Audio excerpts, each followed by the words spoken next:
Hello, this is Bob Orris. I've got a question for you. Are you satisfied with the number of sales that you're making, with the number of gross profit dollars that you're bringing in, with the commission that you're taking home? If not, you have definitely come to the right place. Extreme selling and negotiating was created over the last 25 years, and I've got every single secret in here, every single technique and strategy that you could possibly come up with for increasing your selling and gross profit. Let me give you an example here from the table of contents. There are 47 techniques in this book, and every single one of them have been time tested, field tested, and the results are just amazing. If customers won't change for price, what will they change for? Well, I will show you exactly how to get customers to change where you don't have to keep dropping your price. How can you make a sale in the first minute of the call? Well, most people lose the sale in the first minute of the call, but I'm going to show you why they lose it and how to really make it. How do you instill confidence in the mind of the buyer? Well, if they don't have the confidence in you, they will never buy. How can you justify your price and sell on value versus price? If your customer doesn't fear overpaying, what is their biggest fear? What are they afraid of? And if you know what this fear is, you can easily overcome it and make the sale. How do you handle a customer who says, I don't care about anything but price? Well, you know they're out there. You know that you run into them every day. And how do you handle them? Well, I'm going to show you exactly what to do. How do you react when a customer is shocked at your price?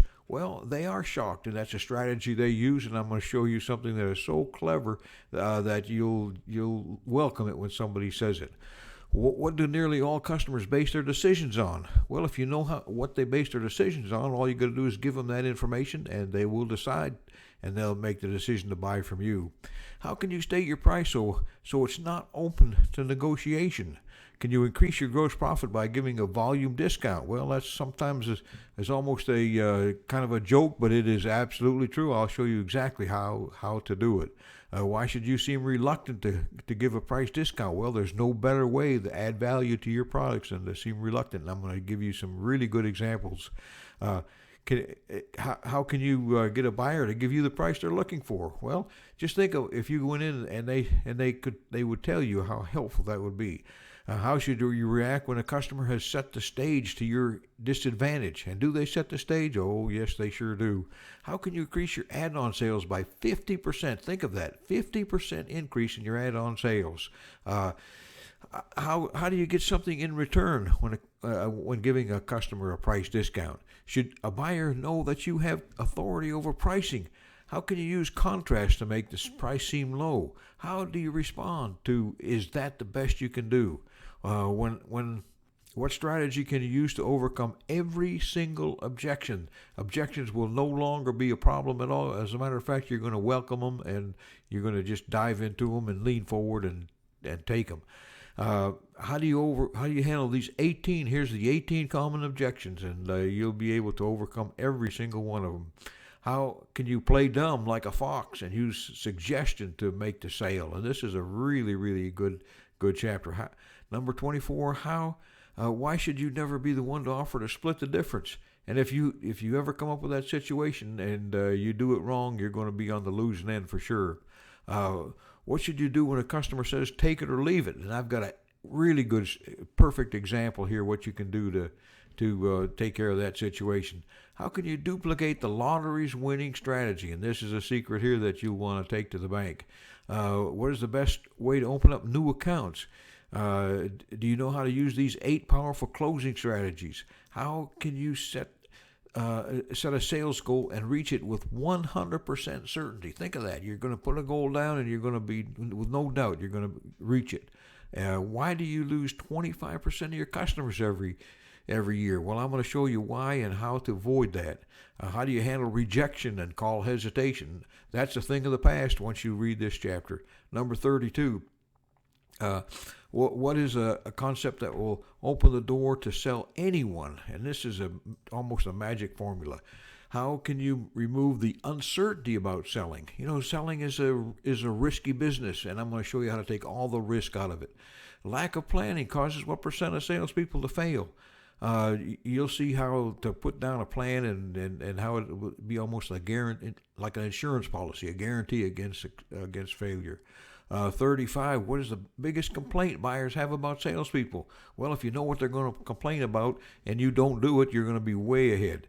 Does your cell phone help you or hurt you? And I have some examples in here that will give you an idea on both ends of that.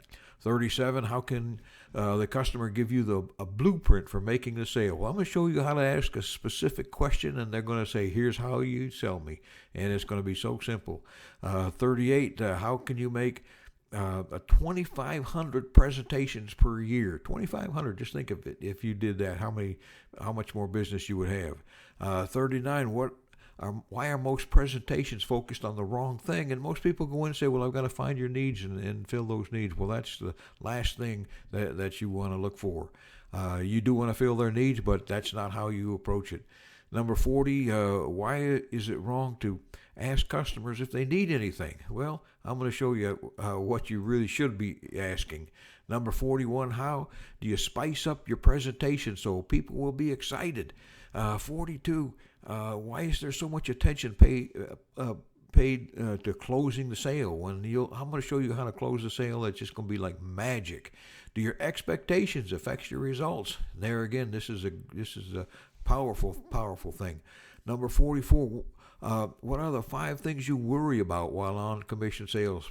Well, we all have these same 5 things we worry about, and I guarantee you, once I identify them for you and you look at them, they're all almost going to seem funny. Why can an overactive imagination hold you back? You know, they always talk about you have to be creative, you have to use your imagination. Well, sometimes that's the wrong approach. It's going to hurt you. Number 46, is it possible to break free from the electronic quicksand? And you know exactly what I'm talking about there. And what is the true meaning of street smarts? And I'm going to give you a little slogan that you can put in a frame and put on your wall. And I learned it from the street, from a street guy that was out there that I had ran into. So take this book and read it and digest it, and I promise you, I guarantee you, it will be the best investment you've ever made. And with that in mind, you go out, have a great day, make a great sale, and read this book. You won't be able to put it down. I guarantee that.